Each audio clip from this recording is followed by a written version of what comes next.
Mac Maharaj began his political mission as a student in Durban in 1953, when he worked in many areas of anti-apartheid activities.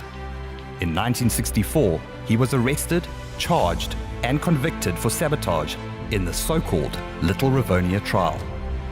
During this trial, Mac was exposed to repeated bouts of torture, but he had developed a remarkable capacity to absorb physical pain and remain psychologically intact. He became known at the time as one of the most tortured men in South Africa. In 1976, he was released from Robben Island and smuggled out of prison the manuscripts of Mandela's biography, A Long Walk to Freedom. This was a risk Mac took willingly, with the knowledge that if he was caught, he would return to prison. Working together with a team, he transcribed the 500 handwritten pages to just 60 foolscap miniaturized encoded pages.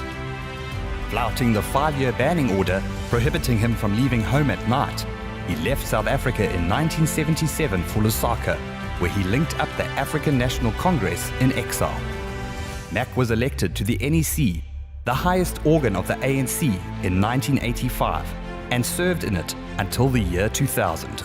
He was also Secretary of the Internal Political and Reconstruction Department and a member of the ANC Revolutionary Council, which was a substructure of the ANC's NEC. He was the overall commander of Operation Vula, which was aimed at locating and integrating the external-based ANC and MK leadership with the leadership that had developed internally. This also involved setting up a communication system allowing the underground in South Africa to stay in touch with leadership, including Mandela, who was in Victor Verster prison at the time. Mac, a father of two, put the struggle first and became a full-time activist in the movement from early 1961. His wife Zarina brought up their 2 children as a virtual single parent who was a working mother as well as being involved in the struggle. While serving as Minister of Transport, Infrastructure Finance, a leading international infrastructure journal, chose him as one of the 8 most innovative ministers worldwide in charge of developing infrastructure in developing countries.